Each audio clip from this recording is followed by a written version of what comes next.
narkoba. Apa itu narkoba? Narkoba merupakan zat atau obat yang dapat menyebabkan penurunan atau perubahan kesadaran, hilangnya rasa nyeri, ketergantungan, hingga dapat merusak tubuh manusia.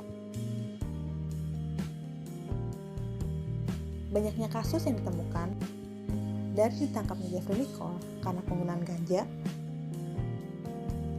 40 orang yang meninggal akibat penyalahgunaan narkoba, hukuman mati bagi pengedar narkoba, dan kematian remaja yang diakibatkan karena mengonsumsi narkoba. Faktor penyebabnya, ketika seseorang mengalami tekanan atau mengalami depresi, baik dari lingkungan keluarga atau dari lingkungan masyarakat. Hal tersebut membuat anak cenderung melakukan hal buruk dengan cara mengonsumsi narkoba. Setiap jenjang pendidikan, baik itu SD, SMP,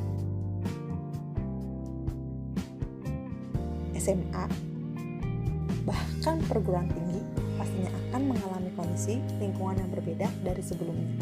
Sehingga anak harus beradaptasi untuk menyesuaikan dengan kondisi lingkungan, baik secara sosial,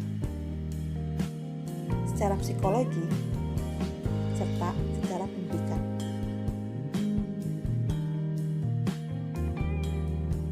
Karena semakin besar pertumbuhan yang terjadi pada anak hingga lanjutnya anak ke perguruan tinggi, maka anak akan semakin jauh dari orang tua, atau dapat dikatakan berkurangnya pengawasan orang tua terhadap perkembangan anak.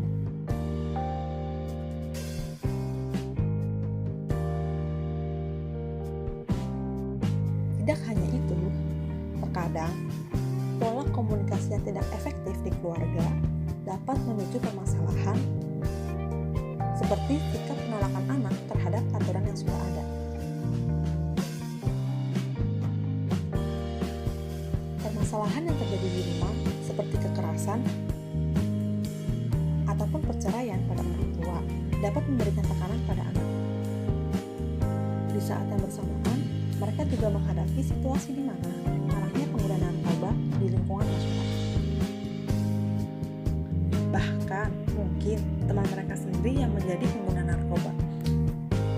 Hal tersebut dapat menjadi faktor pemicu seseorang menggunakan narkoba. Dari titik inilah, mereka akan memulai dengan merokok, minum minuman beralkohol, ganja, hingga mencoba jenis obat lainnya. Ketika seseorang sudah mulai kecanduan, tidak menutup kemungkinan dapat membuat seseorang menjadi pencuri untuk dapat membeli narkoba. Narkoba dapat membuatmu masuk rumah sakit dan mengalami kerusakan pada tubuh, hingga hanya dapat berdiam diri di kursi roda. Bahkan, kondisi yang lebih buruknya lagi, seseorang akan mengalami kematian akibat narkoba.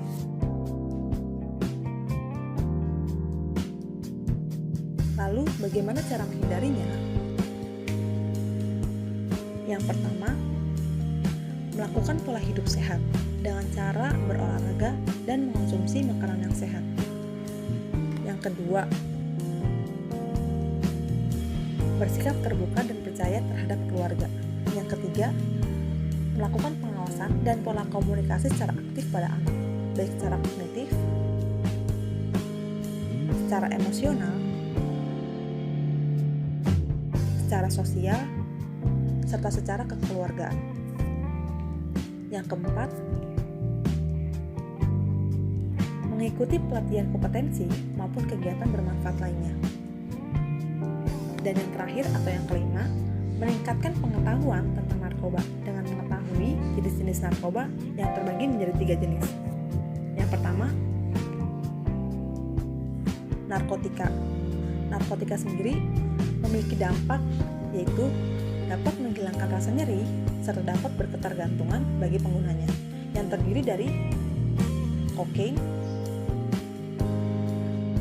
lalu ganja yang termasuk dalam golongan pertama memiliki potensi ketergantungan yang tinggi, lalu ada morfin, serta petidin termasuk termasuk golongan kedua yang memiliki potensi ketergantungan yang sedang.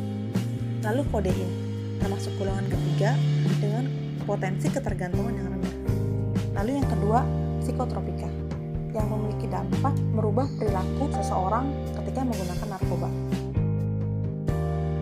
yang terdiri dari ekstasi, yang tidak digunakan sebagai terapi karena memiliki ketergantungan yang sangat tinggi.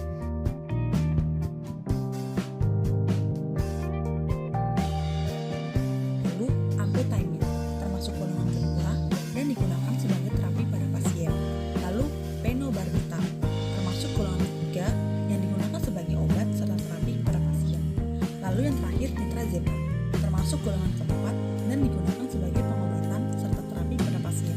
Dan yang terakhir jenis ketiga, zat adiktif, yang memiliki dampak ketergantungan dan efek lainnya di luar dari narkotika dan psikotropika.